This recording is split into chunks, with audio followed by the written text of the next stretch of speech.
Welcome back to the She Surfs Here podcast. Now, today I've got a really exciting guest on. It's Mel Meredith. Mel is here to talk everything Samoa.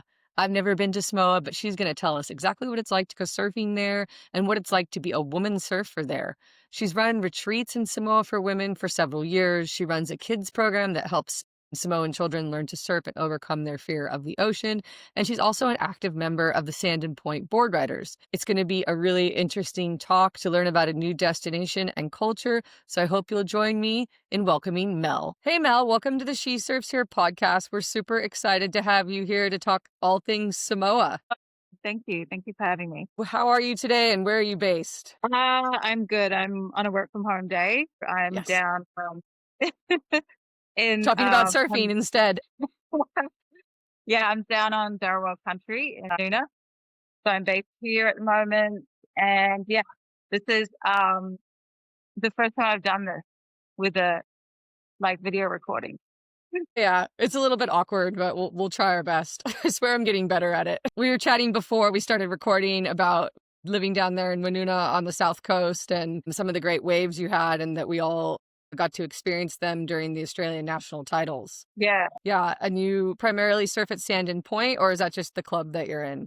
I'm in the club there, but sort of just surf wherever there's a good wave from East Carmel to not so much Danny anymore, probably up to like long. Depends on if I feel like shortboarding or longboarding, and depends on what mood I'm into surfing. Yeah, you guys have a lot of options down there. We were all a bit impressed and intimidated by Macaulay's beach where we had the Australian national titles. It's typically like a good northeast style magnet. So yeah, if you live down here, you get to know like which bank is good at the time and go to, yeah, when there's like not much swell and it's coming from a certain direction. They were saying that Macaulay's like sometimes is a longboard wave though, and is like a chill wave. At high tide, it's pretty mellow and depends on how the sand is shifted. But yeah, it can be a pretty pumping wave or yeah, probably just like most breaks when it was like a small wind swell. Yeah, it can be pretty fresh. I've definitely gone out there on a longboard. Yeah, we experienced like all different conditions within 4 days, from like way overhead to like 30 knots offshore winds, and it was wild.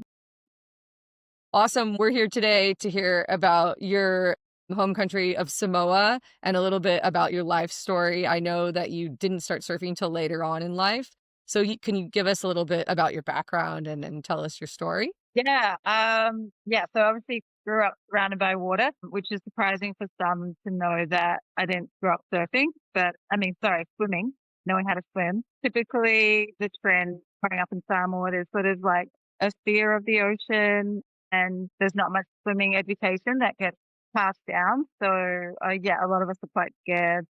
We don't really go too far. You kind of just um, swim in the lagoon where it's pretty protected and sort of don't even see what's going on with the reef.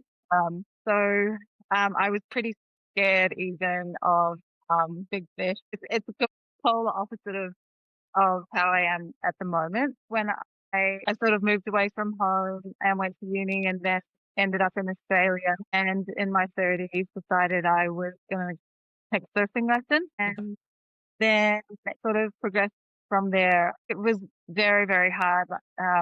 There were sort of many times where I thought like I'm never going to learn how to surf, and when you're moving to a new country at a new job, and the only time you have is the weekend at the city beaches with everybody else, and you're trying to learn how to surf. It's very intimidating and it's quite demoralizing at times. But I guess there's something that clicked in me when I was learning to like in some of those lessons, and I sort of kept persevering, and then eventually put myself through swimming lessons, and then yeah, that sort of led itself on its own journey, and then yeah, so I sort of like gradually tried to make myself braver in the water and get over that fear. The fear of sharks was sort of like, I guess you just end up loving surfing, and then More than you are scared of sharks. and you sort of have a degree of not ignorance, but like we know that that's their home, that's their territory that we play in, and yeah, you just sort of pick your spot, pick your time. And, there's always people in the water. So, so many women that I speak to don't start surfing till later on life, despite like growing up in a place that had the ocean. And I think it's really interesting. Like, I think we have to work up to the point where we have the confidence to actually do it to an extent. I mean, tell me a little bit more about Samoa and the fact that no one knows how to swim, that it's not like a common, like that people Yeah, don't learn it. when I was growing up, it was the norm to be afraid. You're playing in the ocean and enjoying the ocean, but when it comes to being able to swim or recognizing risk or yeah, going anywhere beyond head high, and your head high, yeah, it's a different story. There's like a fear there. It was my parents' generation, and that sort of passed that down. And it's not like, oh, let's find a way to learn how to not drown or how to navigate the ocean better. The fear of the ocean is just passed down, and I guess like over the years I've been reflecting and learning more, and our ancestors were like voyagers and ocean people and villages that rely on fishing and stuff, and they rely on like the ocean and those sort of cycles for survival. But there's definitely a lot of ocean skills, like ocean navigation, like and and ocean awareness, and just learning about how to be in the ocean safely and learning about the ocean and having that relationship with it in a sort of respectful way, but also to be safe. And that sort of happened with the colonization and westernization and like loss of that value and emphasis Hmm. more on education and that sort of stuff. So I grew up in that time where our parents really wanted us to get educated and get educated overseas. That natural way of life is lost, which is, yeah, understandable. But for instance, like Hawaii, it's they have that modernization but they have still kept their mentors, that ocean awareness and mentorship, and that that that gets passed down. So how is the introduction of surfing changing Samoa and changing people's perspective on regaining those ocean skills? We are still very much in the initial stages. Would say like progress is going to happen just naturally, and it sort of has in that a lot of foreigners have been going to Samoa, so like a lot of Australians, Americans, and they started leaving their boards behind, and so kids kind of just jump on them or jump on some broken boards or um, whatever they can to get in the water, and they're really missing that mentorship of how to be in the ocean safely. Like you can figure it out for sure, but I personally feel like it's nice to have those teachings from like the generations above to learn how to navigate the ocean and not just that, but also like living respectfully with it and taking care of it and sort of, yeah, having that healthy respect for the ocean and where we get what we get from it and we experience a lot of joy and stuff, but also we are able to respect it at the same time. Like respect its power, but also like take care of it and want to take care of it. There's definitely a change that I do see that is picking up the boards and stuff among the boys because the girls have to stay at home and be in the kitchen most of the time in August. And they had one of, I guess it might have been like the first proper village um, event. It was a surfing event. And I think we might have had about 6 or 7 girls um, and about 5 males. And then, so I surfed in the masters with the other guys. So that was Cool.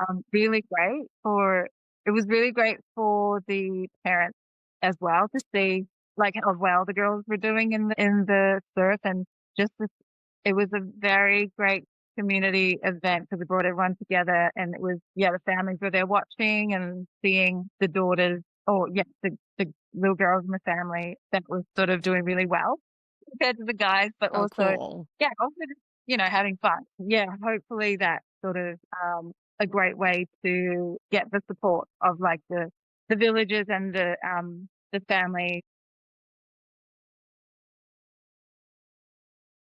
Because, like, besides you, they probably haven't seen very many women surfing. Yeah, there are as I've been going back the last few years, last, I don't know, 7 years to learn and like to surf, there've been a few women that have come through like the resort, but a lot of the time, yeah, it's mostly males and, um, they might bring their partners.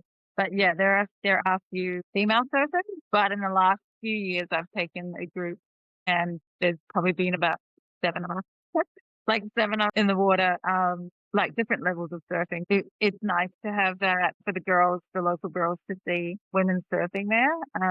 But yeah, I do. There's another Samoan girl I grew up with, but she sort of was based in Australia a lot. So having that Australian influence, it's easier to learn surfing and sort of develop.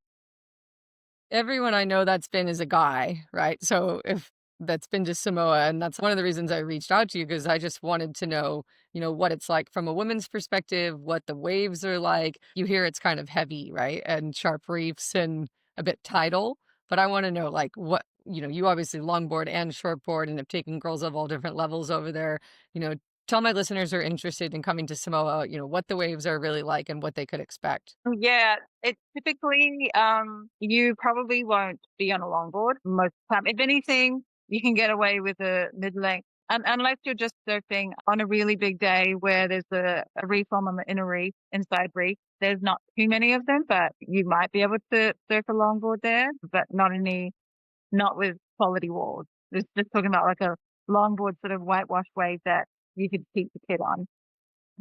But yeah, you could get away with a couple of friendlier reefs and maybe more of a mid-length. Or if you are a really good longboarder, you could handle it with a 9-foot board at the right tide. But yeah, typically that's one of the reasons I started um, offering trips for women because of the really negative, well, yes, the negative information out there. You need to know where to go, and you probably you need to have people with you because it's not like most countries where you just go out and there are just people and they wait.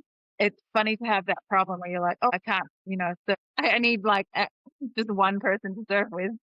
I haven't really been to the Mentawais and surfed Indonesia, but I have been to Hawaii, I have been to Fiji, and I have seen waves that at the time I might have not been able to surf.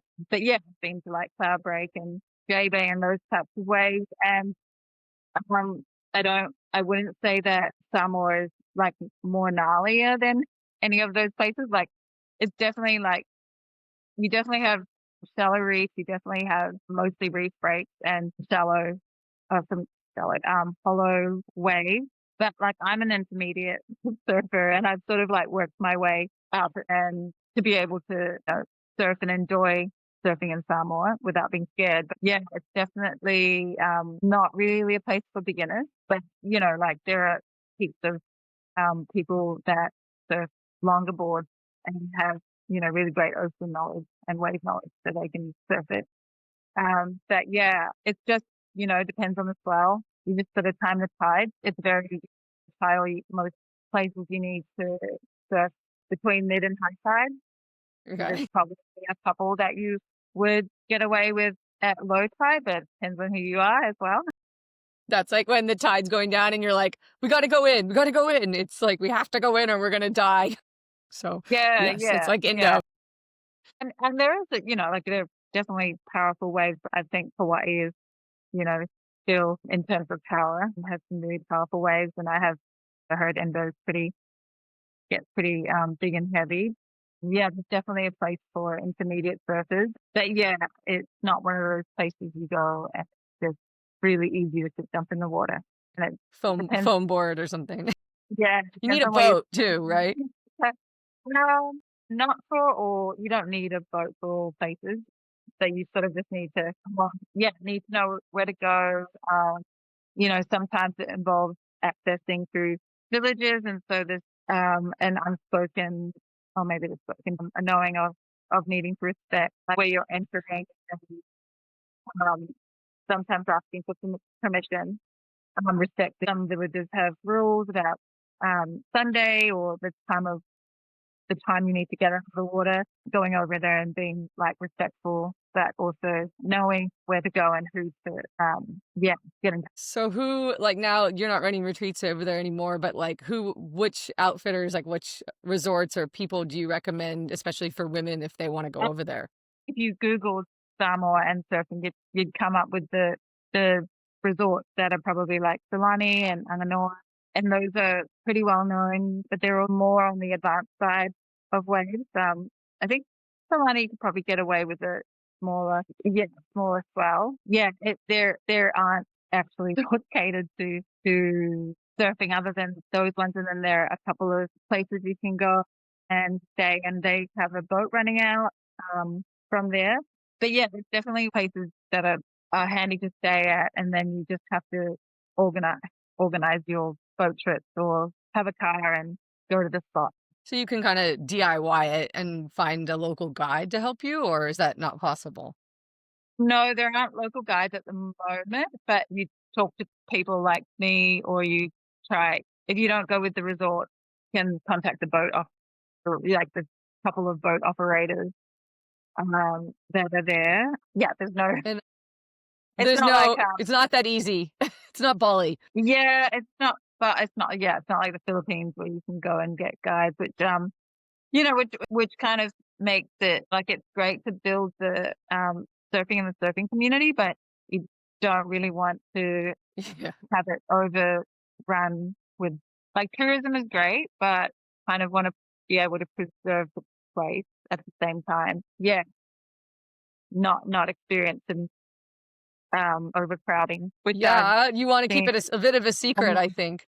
Yeah, I mean, it's not like a lot of people, like probably a lot of the people the guys that have gone, they will know the spot because they've been there. So they know the spot. So just share information and that sort of thing. Yeah. And there are actual, I've seen a couple of articles on Google telling you where the spots are, but I'm sure that, yeah, there are definitely secret spots out there. I don't, I won't even know them. And so tell me about the geography and the main island. Like, how big is it? Can you drive around in a day or is it smaller than that? Bigger? Yeah, yeah, you could drive around it in a day.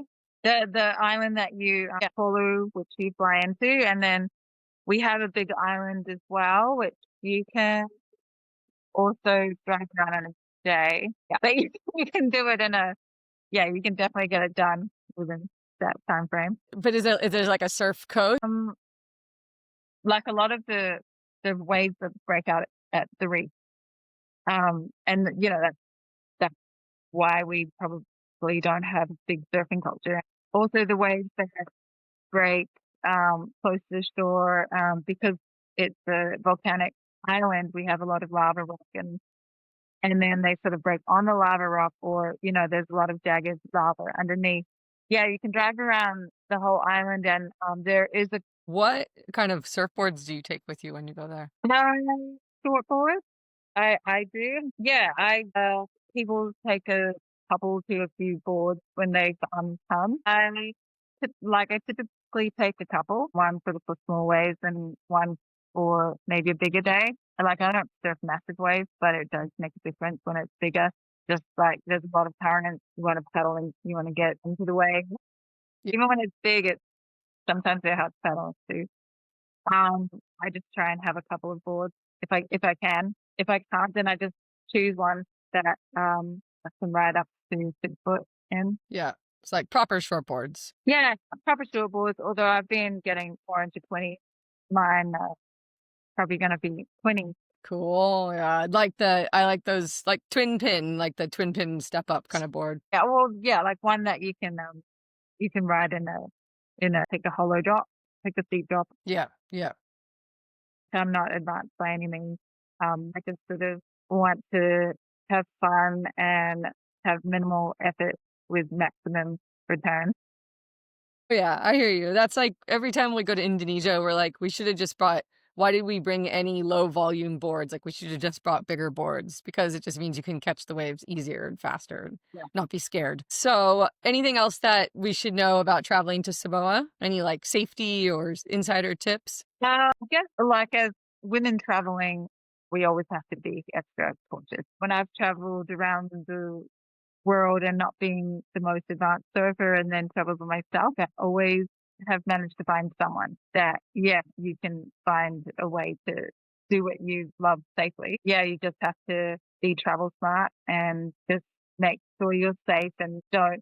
If you're coming to surf, um, you can definitely stay in some accommodation and take um, take boats out if you want, and then that way you can or you have people with you if you want to travel solo and you don't want to go to those few resorts, the few places that actually cater to surfing. It's a way to do it without surfing alone. You just need to make sure you know where to go and sort of, yeah, know what the swell's doing. It's hard, like, I can't really can't really just arrive exactly, like, where to stay, and, like, it's so dependent on what time of year, what level of surfing you're doing, what's the budget.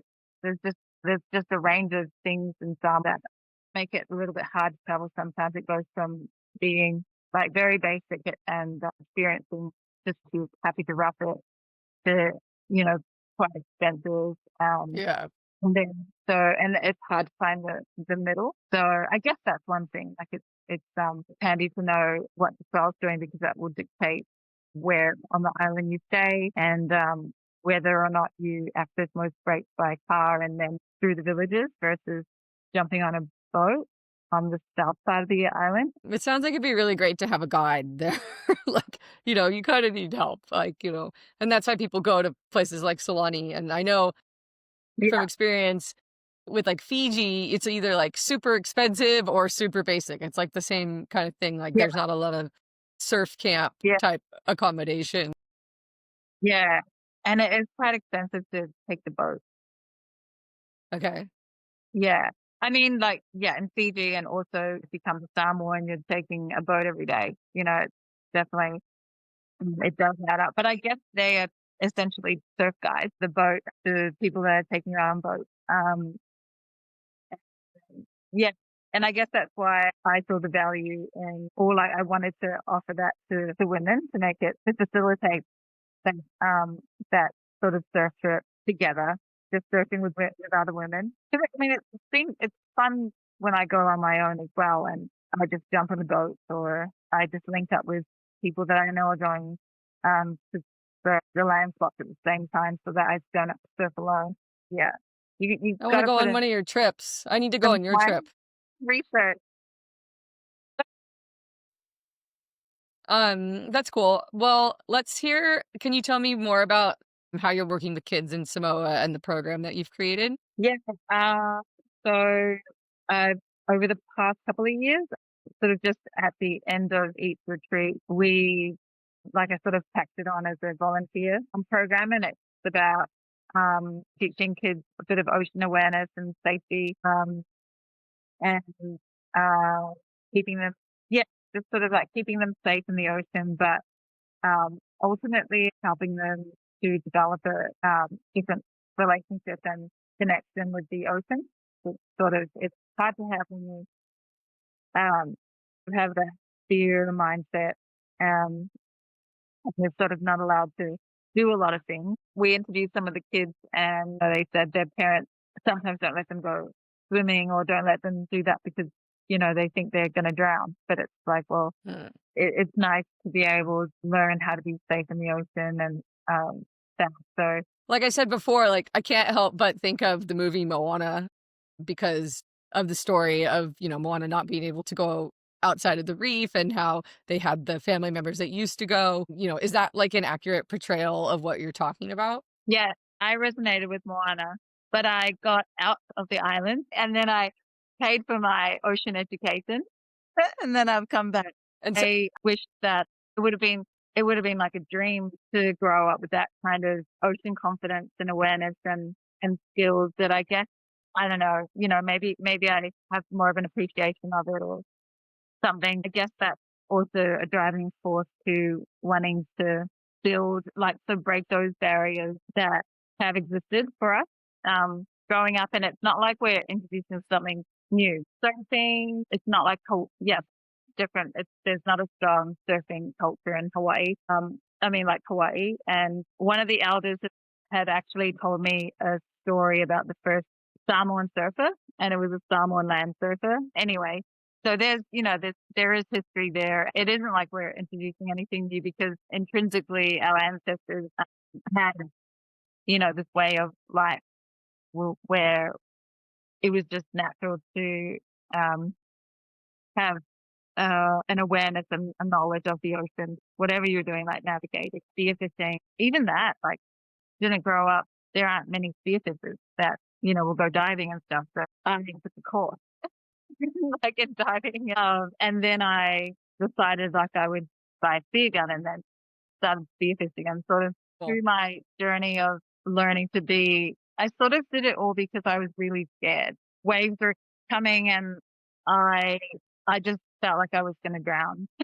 if I got if I got like 2, 3 seconds under a wave, and then so having this education about like your body's physiology and you know like at what point you're actually going to drown, and then just learning techniques of the water and then learning how to read the ocean and I mean all that. It also takes time in the water and that sort of stuff, but we're not going to learn that if we just keep getting told the time here and you can't go there, or Yeah. there's no one to Yeah. like guide us, or there's no one to help educate us or like help us build this build these skills and this knowledge and then create those mentors in this generation that can then go on and pass that and keep that alive. So it is part of our culture and it is a part of our culture that and a part of ourselves that we have lost. I mean it's the thing that happens when you're uh, when your island's natural ways have kind of been pushed out.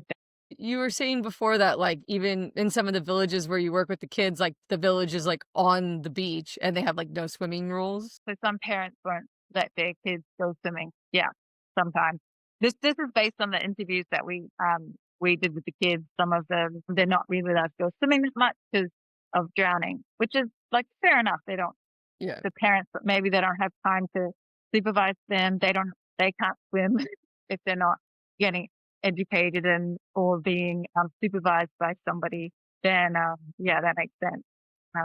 When we ran the program, the kids sort of were responding really well to the stuff we were like really basic stuff we were teaching because we can't teach them to swim. It's not you can't teach them to swim in that time. So you teach them like what you might want to do to what you can do to survive if you got in trouble, floating and those sort of stuff, and teaching what happens when you panic, and then sort of just trying to get them to look at the ocean or just be aware that there's rips and stuff that if you don't know how to swim, you shouldn't be in them.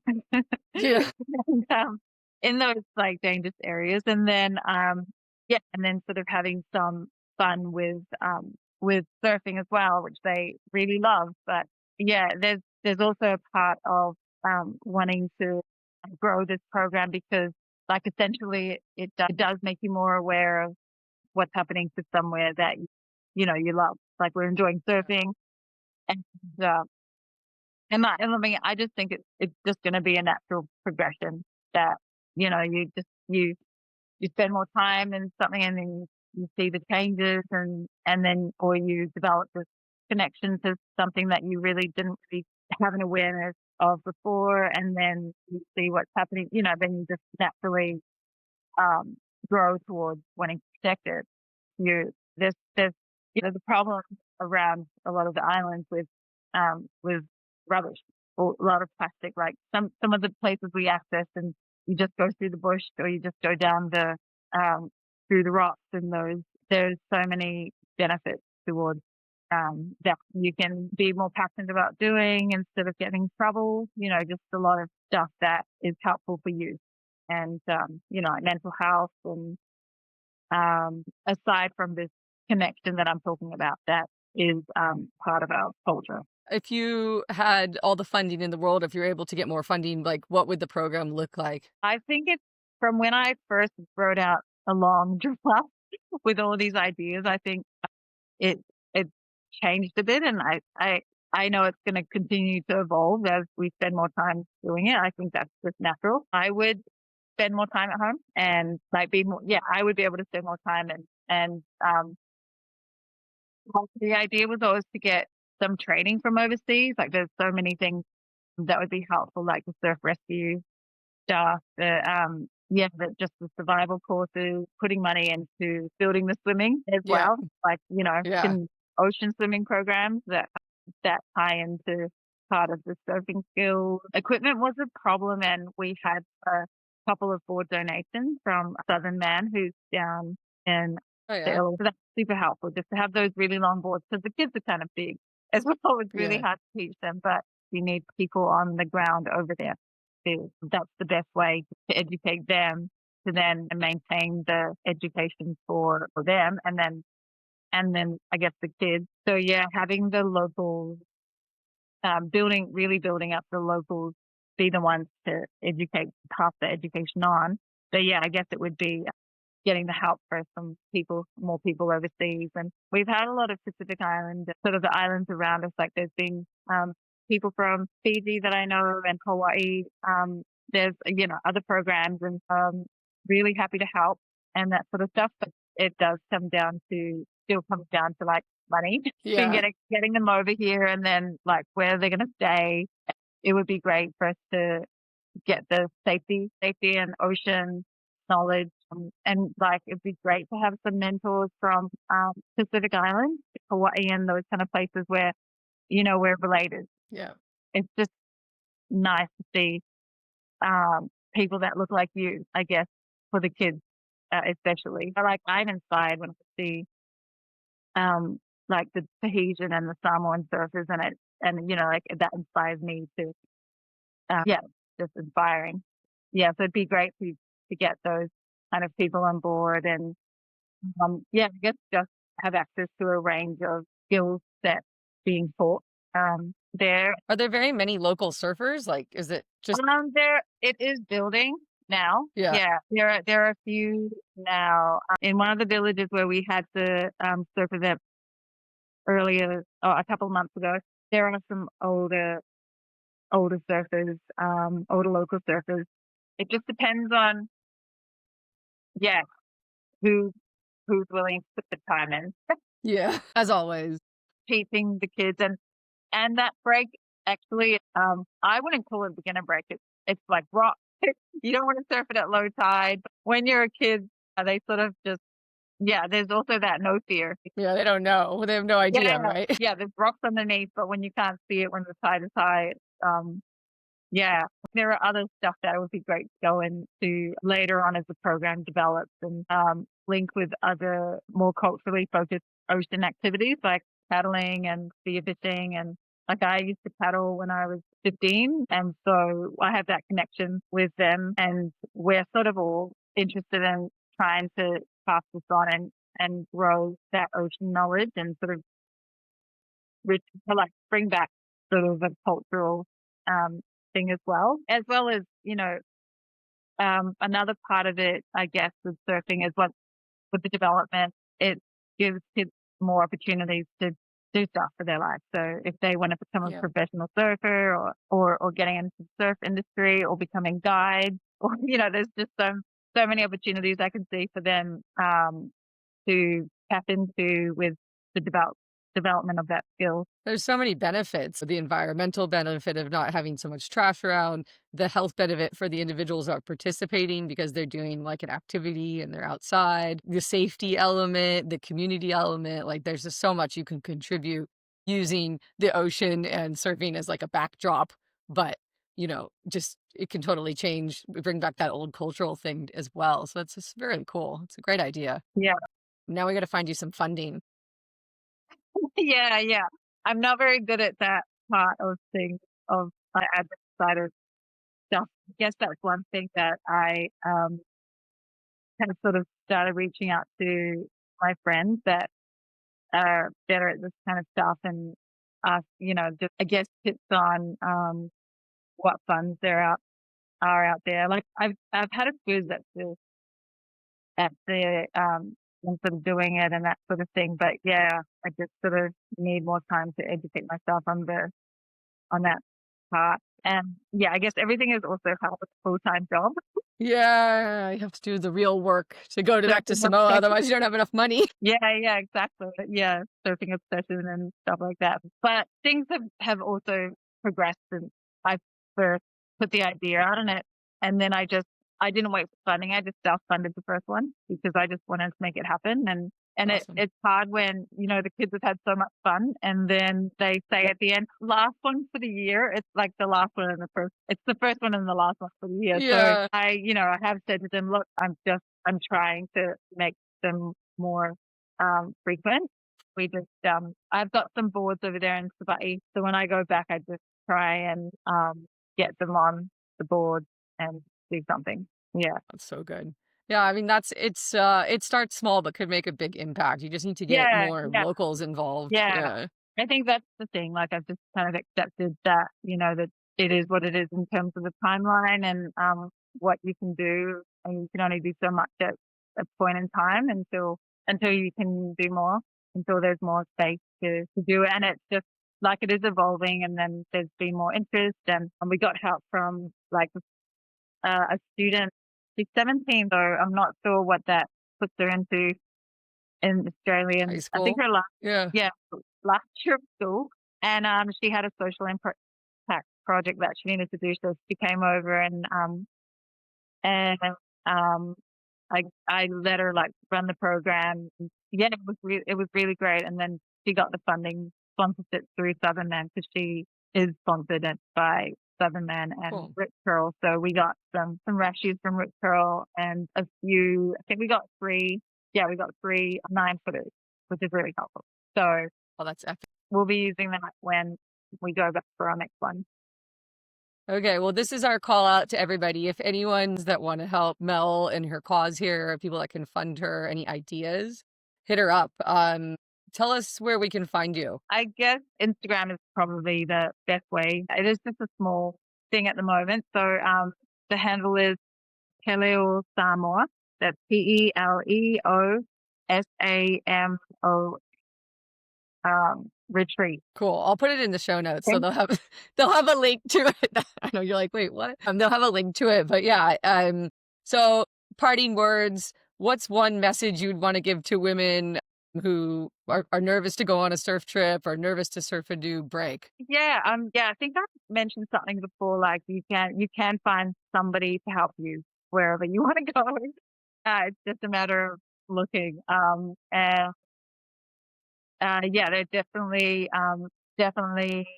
opportunity there for you to come surfing. And I have had some beginners reach out. I did let a couple on the retreat. It just breaks up the group a bit, but if everyone's happy, but it's a great idea to go and travel to like surfing. That's given me so much. I guess it's a beautiful way to experience the country as Yeah, well. it's like the reason that you go, but then you get to get so much more out of it, by Yeah, actually learning about the culture and seeing the yeah. place. And Samoa is fickle. Like that's one thing that a lot of people choose to go to indoors sometimes because and the extra work that you have to do to do something, do your own trip, I guess, that make it a little bit more and not as easy. I guess it's going something like that, but it's definitely worth it to experience culture. And yeah, there's heaps of waves all over the island. Um, yeah, throughout the year. It's the island. It's unpredictable. And it's the ocean. It's unpredictable. Some people come and retreat and, you have feel this pressure that you have to provide good waves for them, but it's really hard if you can't control the ocean. And I do have a page and I am going to be running some women's trips next year and some ones that aren't surf focused, more like ocean adventures as medicine kind of thing. Keep Awesome. an Well, eye. keep us in the loop, and I'll be sending this out to everyone on the newsletter. And so they'll get to hear more about what you do. And then if you want to send us more information, we'll send it out because I'm super keen to go to Samoa. And that's how I found you because I was researching and talking to people Yeah, um, about putting together a trip myself. So maybe someday I'll get to come along on one of your retreats. yeah, that would be cool. It'd be awesome. Thank you so much, Mel, for hanging out with us for an hour and enjoy your day down Thank in you. the South Coast. Thank you. Thanks for having me.